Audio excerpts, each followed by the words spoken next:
The huge meeting hall floated high above the peaceful planet called Elisera Prime.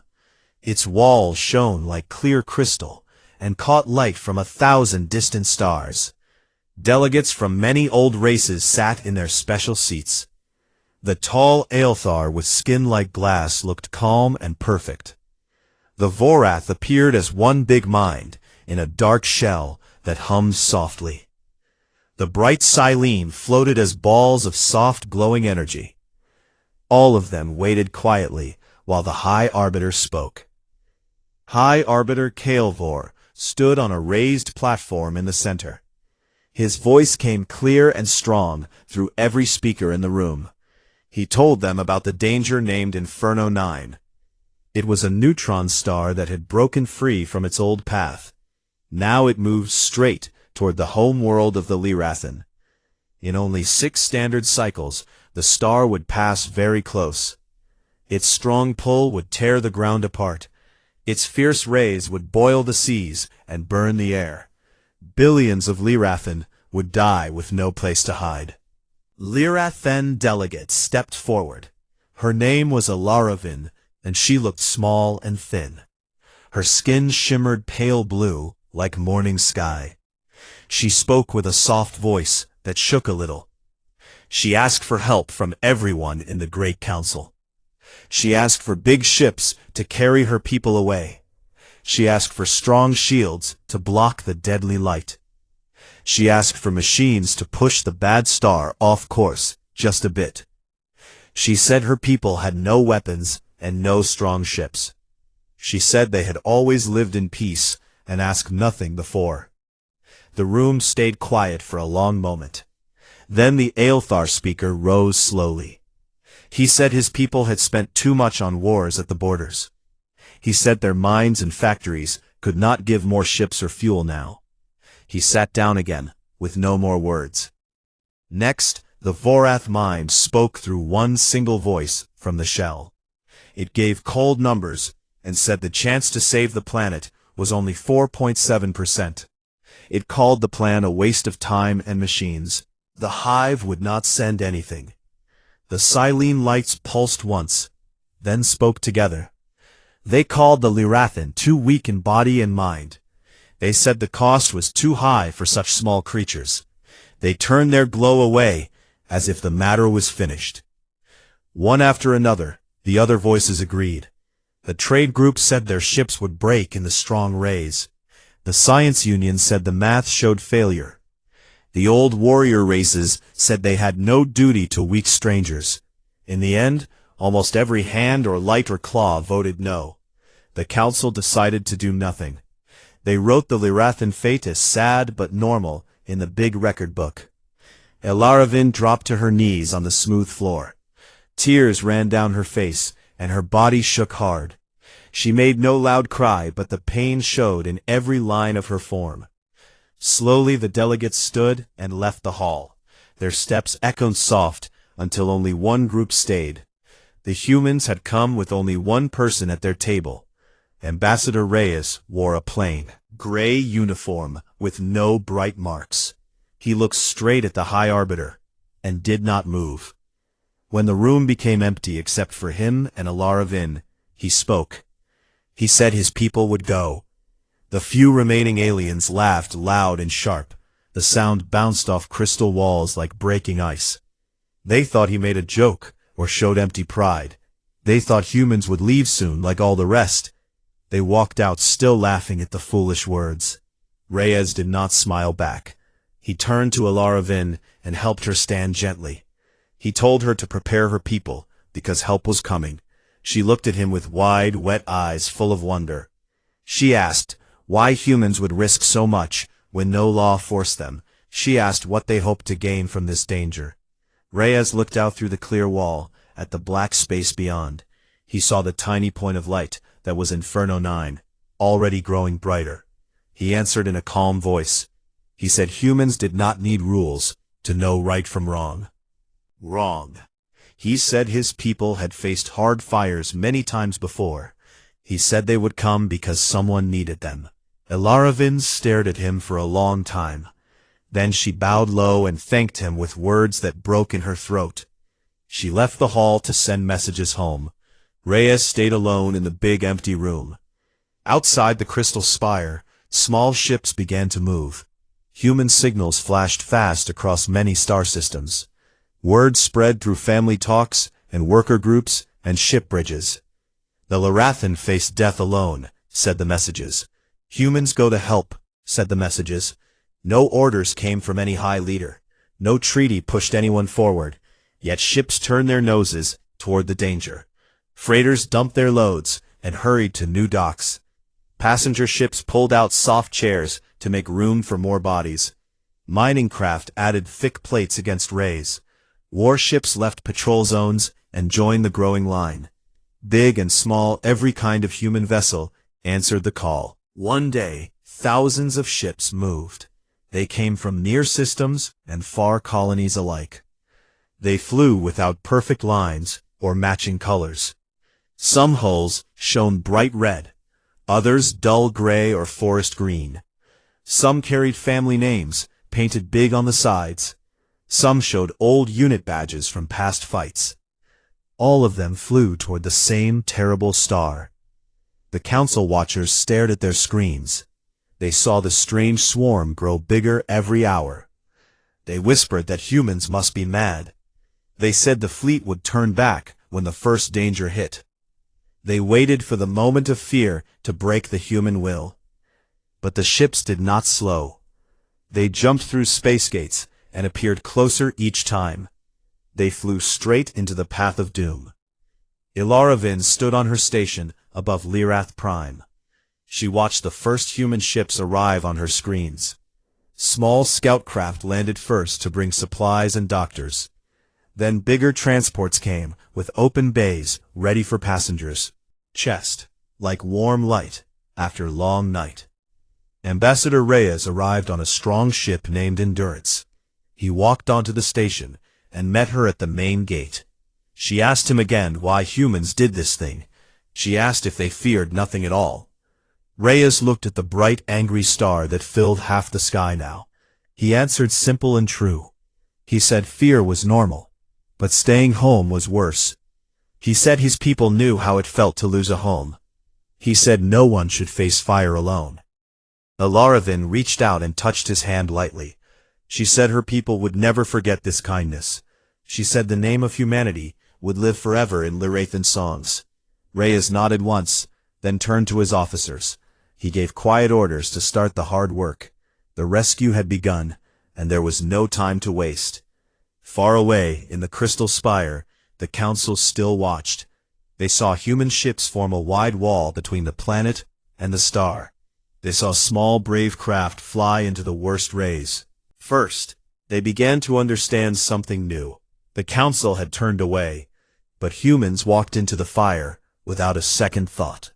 The huge crystal spire still echoed with the laughter of the council, even after the last alien left. Ambassador Reyes walked out last and stepped into the small shuttle that waited for him. He sat alone and looked at the stars through the narrow window. His mind moved fast, already planning what must happen next. Back on Earth, and in every human colony, the news spread like fast wind.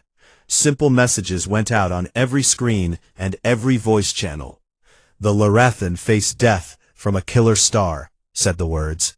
No one else will help, said the words. Humans answer the call, said the words. No president gave an order. No general shouted commands. People just started to move because they chose to. In busy spaceports, workers stopped loading normal cargo. They opened bays and began to fill them with food, water, and medical kits. Captains of big freighters looked at their crews and asked one question: do we go? Captains, every crew answered yes without pause. Luxury ships that carried rich travelers changed fast. Soft seats came out, fine carpets rolled up. Extra beds went in, oxygen tanks stacked high. Even small courier pods with one pilot turned toward the danger. Miners pulled thick metal plates from old wrecks. They welded the plates over weak spots, to block the strong rays. Engineers worked without sleep, adding coolant lines and extra power cells. They knew the neutron star would cook normal shields in minutes. They built anyway, because time ran short.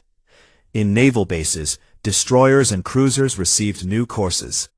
They left pirate patrols and border watches behind. Guns stayed quiet, because this fight needed speed, not weapons. Every ship carried the same thought: get there fast, save who you can, come home if you live. The first wave jumped through gates and appeared near Lyrath's system. Over 2,000 vessels arrived in groups big and small. No perfect lines formed, no flags matched. Some ships painted bright yellow like old sunflowers. Others showed deep ocean blue or forest green. Many carried names of lost homes or dead family members. One old transport bore the words, "Maria's Hope," in big white letters. Another showed a child drawing of a smiling face with the name Little Star. The swarm looked messy but strong. It flew straight toward the glowing point of Inferno 9. On Lyrath Prime the people already felt the first heat. The sky turned strange colors at night. Seas grew warm, and fish died in shallow water. Children asked why the days felt wrong. Parents held them close and said help comes soon. They did not know who, but they hoped. Elaravin stood on her high station and watched the screens. Small lights appeared one after another. Human ships filled the black space like sudden stars. She counted hundreds, then thousands. Her hands shook with new hope. She sent a message to every city below. "Prepare," said the message.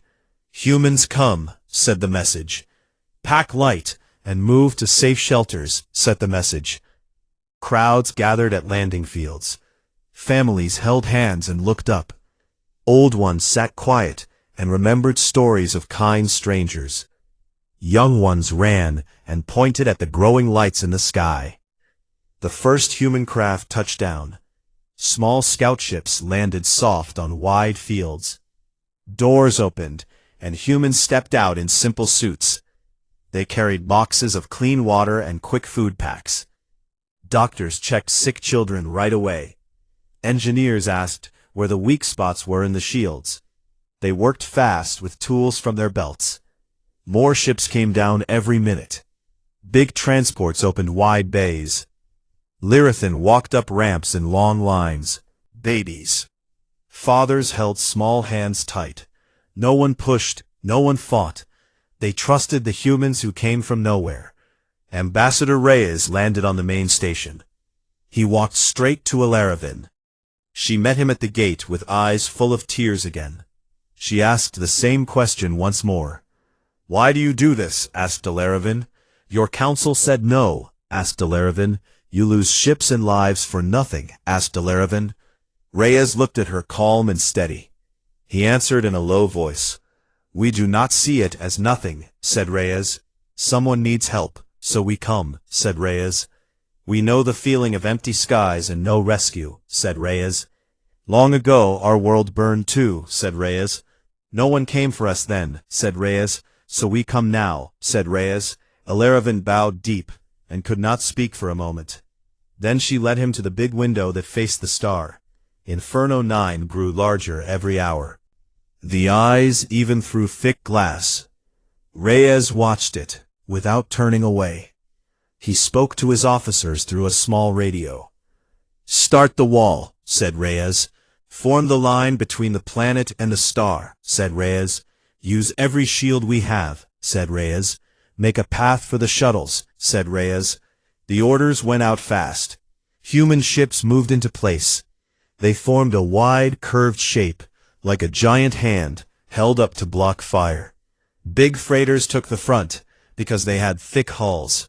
Small fighters filled gaps, and darted quick. Every ship turned its shield generators to full power. Lights glowed bright, along every edge. The wall began to shine, against the dark. Radiation hit hard right away. Alarms sounded on many bridges. Suits grew hot inside. Pilots wiped sweat and kept hands on controls. They held position because others depended on them. Shuttles started to fly back and forth, hundreds at a time, from the surface. Children first, then mothers, then the old and sick. Each trip took longer as the rays grew stronger. Human medics worked without rest. They treated burns and sickness in crowded bays.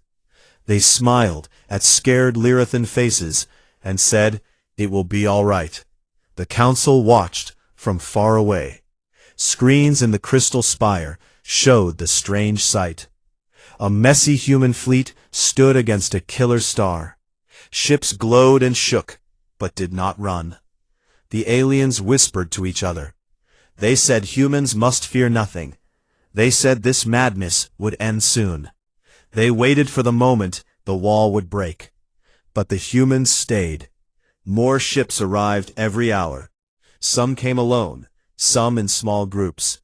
One old cargo hauler jumped in late. Its paint peeled and engines coughed smoke. The captain sent a short message. "Sorry we late," said the message. The message. "We here now," said the message. The ship joined the wall without pause. Alaravin stood beside Reyes again. She watched the bright line of ships. She saw small flashes when shields took hits. She heard reports of damage and loss. Yet the wall grew stronger. She turned to Reyes. "How long can you hold?" asked Alaravin. Reyes looked at the star again. "As long as it takes," said Reyes. "Until every last one is safe," said Reyes. "Or until we can hold no more," said Reyes. Alaravin felt something warm in her chest. It was hope mixed with fear. She knew the fire came closer. She knew many humans would burn. But she also knew they would not leave. The swarm of mismatched ships stayed firm. They burned bright against the growing dark. The council had turned away. Humans walked into the fire, and they brought light with them. The wall of human ships stood firm against the growing rage of Inferno 9.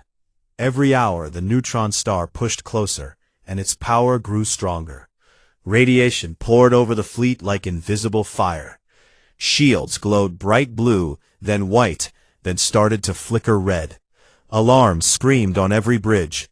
Crew members in tight suits wiped sweat from their faces.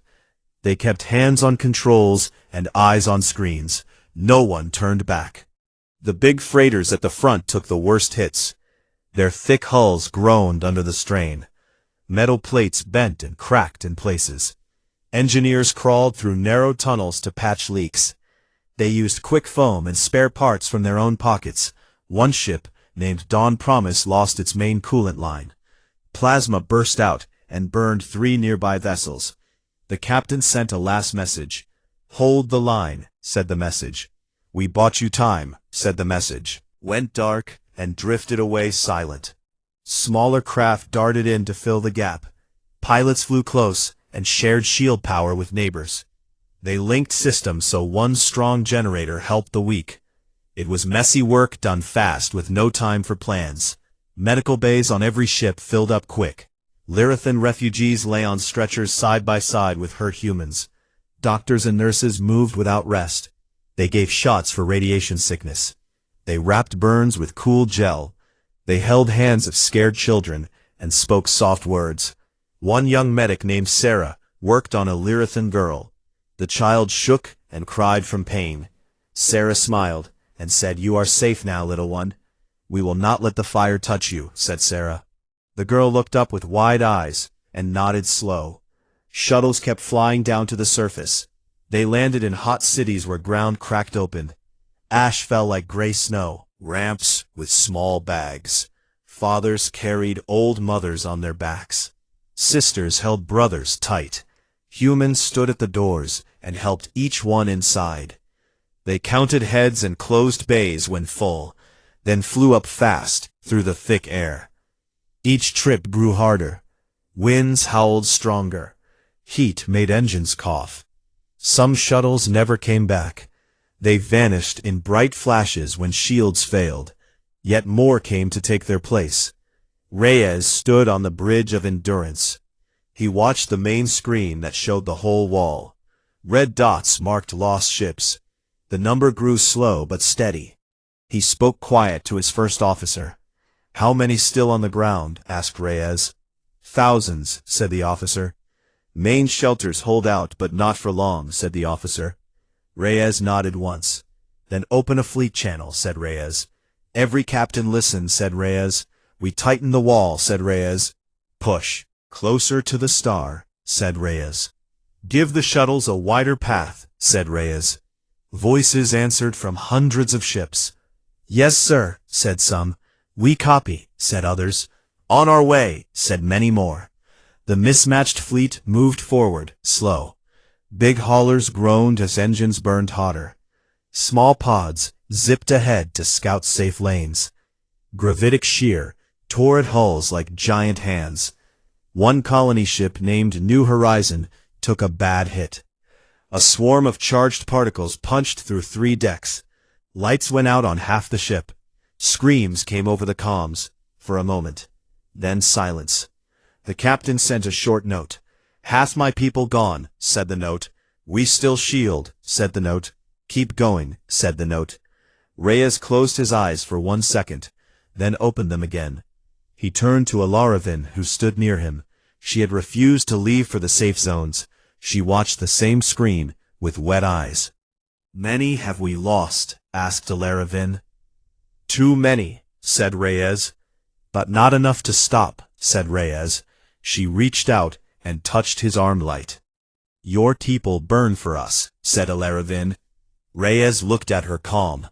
"We burn so yours do not," said Reyes. "That is the trade," said Reyes. "Simple as that," said Reyes.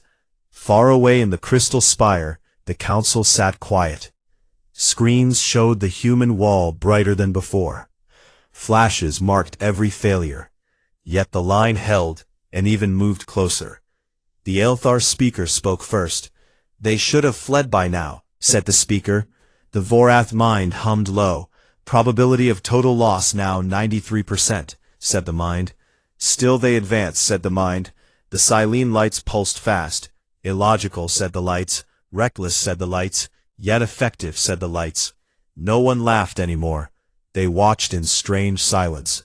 On Lirath Prime, the ground shook harder. Mountains split, and rivers boiled away. Shelters deep under rocks started to crack. Last groups waited in dark tunnels.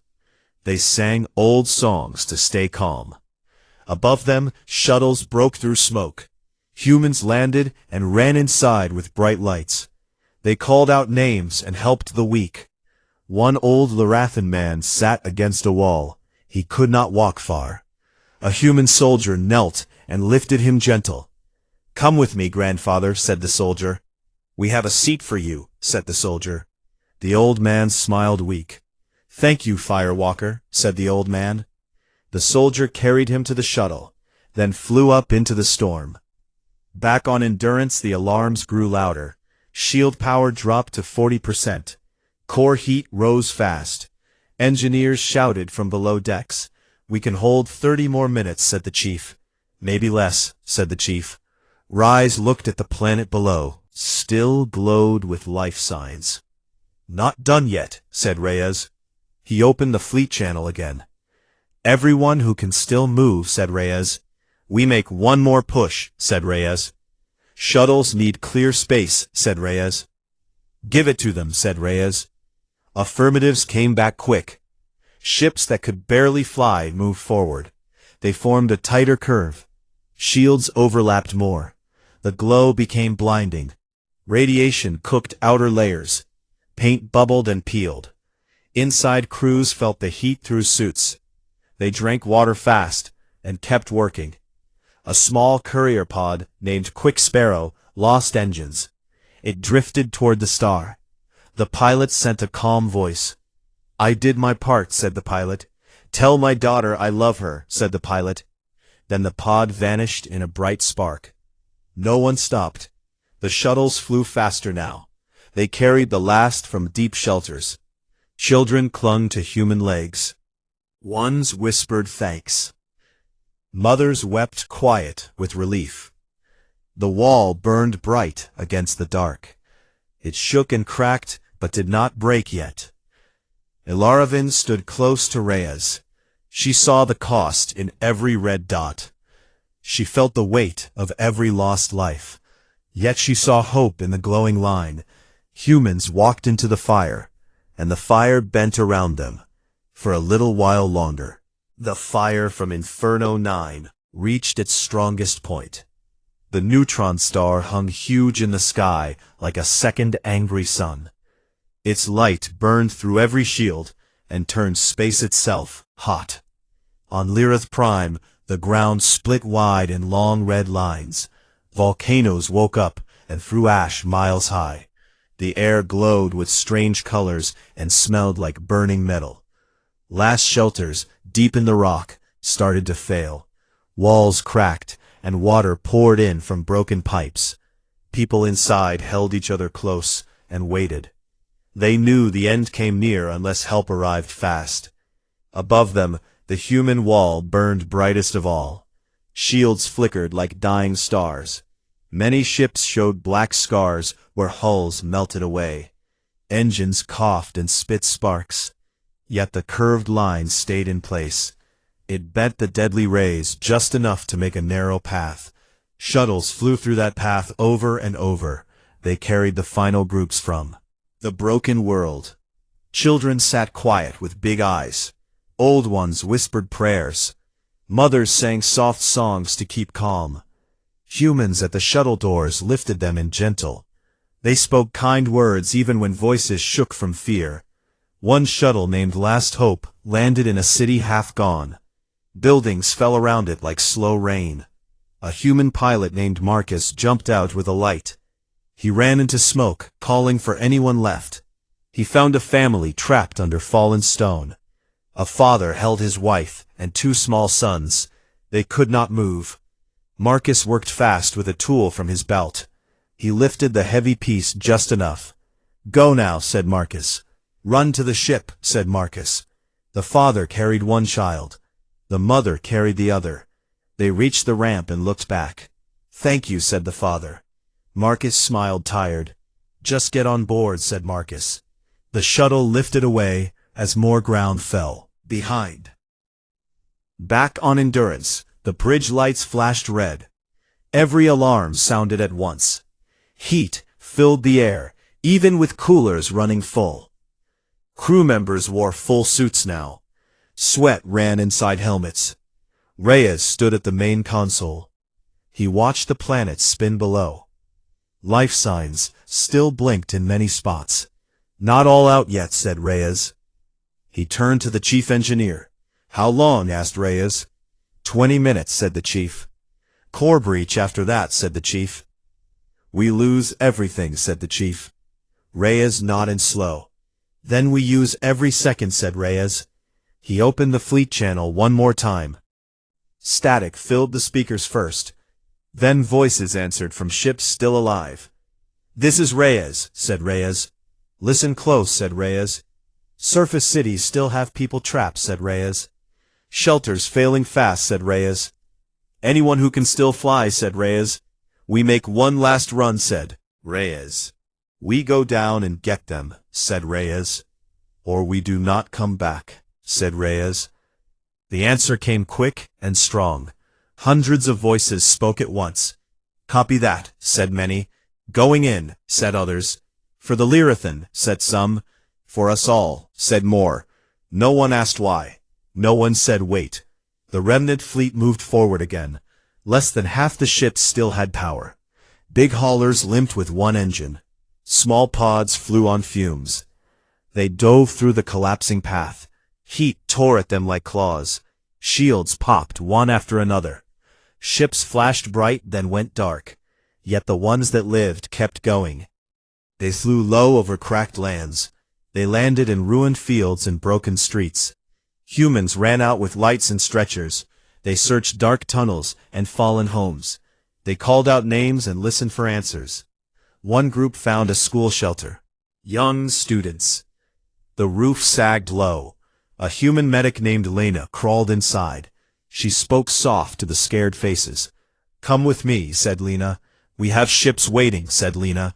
The children held hands in a long line. Teachers led them out slow. Outside wind howled hot. Lena helped each one up the ramp. When the last child boarded, she looked back. The school fell in a cloud of dust. She closed the door, and the shuttle lifted. Alaravin stood beside Reyes on the bridge. She watched the screens show flashes of light below. Each flash meant lives saved. Each flash also meant humans burned. She turned to Reyes. "You have saved so many already," said Alaravin. "Call them back," said Alaravin. "Let them live," said Alaravin. Reyes looked at her with steady eyes. "Not while one still breathes down there," said Reyes. "We finish this," said Reyes. She bowed her head and said no more. Fell quiet on the floor. The star reached closest point. Gravity pulled hard, and tides ripped the crust more. Oceans steamed away in white clouds. The last shuttles flew up through fire. They carried the final ones. One transport named Family Pride took too much heat. Its engines failed halfway up. It fell slow toward the ground. The pilot fought controls. He sent a message. "We tried," said the pilot. The ship hit soft and broke apart. No one survived. Yet other shuttles made it. They docked with waiting ships. Doors opened, and Lirathan stepped into safety. Medics took them to beds. Food and water came next. The walls started to break apart. Ships drifted when power died. Some exploded in quiet bursts. Others floated away dark and cold. Endurance shook hard. Lights dimmed, then came back weak. Reyes looked at the scene. Screens. Life signs on the planet dropped low. "Almost none left," said the officer. Reyes took a deep breath. "Then sound the retreat," said Reyes. "Everyone pull back," said Reyes. "If you can move, go now," said Reyes. Engines fired on ships that still had them. They turned slow away from the star. The glow of Inferno 9 shrank behind them. But the cost showed clear. Fewer than 400 ships answered the call to leave. Thousands had come. Thousands stayed behind as broken hulks. Families would mourn for years. Names would live in stories. Ilaravin watched the retreat. She saw the thin line of survivors. She felt the weight of every lost soul. Yet she also saw hope. Her people lived because of these strangers. Reyes stood quiet. He looked at the fading fire. "We did what we could," said Reyes. "And it was enough," said Reyes. The fleet limped away. Star passed on. Lirath Prime stayed scarred, but it breathed still. The council had turned away. Humans walked into the fire, and they carried others out. The fire passed at last, and left deep silence in its wake. Inferno 9 moved away slow on its new path. Its angry light grew smaller in the black sky. Lirath Prime stayed alive, though hurt bad. Oceans boiled down to half their old size. Land cracked in wide scars that glowed for weeks. Cities lay in ruins, with buildings fallen flat. Smoke rose thin from broken ground for many days. Yet people still breathed on the surface. They walked out from deep shelters into weak sunlight. They looked up and saw stars again. They touched the warm soil and cried quiet tears. The human fleet pulled back, far from the danger zone. Fewer than 400 ships answered roll call. Many limped on one engine or no shields left. Others drifted dark, with no power at all. Lifeboats floated among the wrecks, like small seeds. Survivors gathered in tight groups on working ships. They shared water and food. Packs. They bandaged burns and held cold hands. Medics worked slow now with tired eyes. They saved who they could and said soft goodbyes to the rest. Reyes stood on the bridge of endurance. The ship shook less now, but lights stayed dim. He looked at the main screen that showed the planet below. Green patches still lived in sheltered valleys. Cities sent weak signals of thanks. He turned to his crew. "Count the losses," said Reyes. The first officer read the list slow. 2,147 ships gone, said the officer. Over 8,000 souls lost, said the officer. Families whole, gone, said the officer. Reyes listened without moving. He closed his eyes for a long moment, then opened them again. They gave everything, said Reyes. And the Lirathan live, said Reyes. That is the measure, said Reyes. Alaravin stood close beside him. She wore a simple human coat against the wind. Cold. Her skin looked paler than before. She watched the same screen with wet eyes. So many burned for us, said Alaravin. Your people walked into death, said Alaravin. Reyes looked at her calm. We walked so yours would not, said Reyes. That is all, said Reyes. She reached out and held his hand tight. Words failed her for a time. Then she spoke soft. Your name will live in every Lirathan home, said Alaravin. Your story will sing in our songs, said Alaravin. Children will learn it, said Alaravin. And never forget, said Alaravin. Reyes nodded once. Then we did right, said Reyes. The fleet turned toward safe harbors. Some ships headed to human worlds for repair. Others stayed near to help rebuild. They carried tools and seeds and machines. They landed on scarred fields and started work. Engineers cleared broken stone. Farmers planted quick crops in fresh soil. Tents and healed the sick. Lirathan worked side by side with humans. They learned new words and shared old stories. Laughter came back slow, but real. Children ran between tents and played games.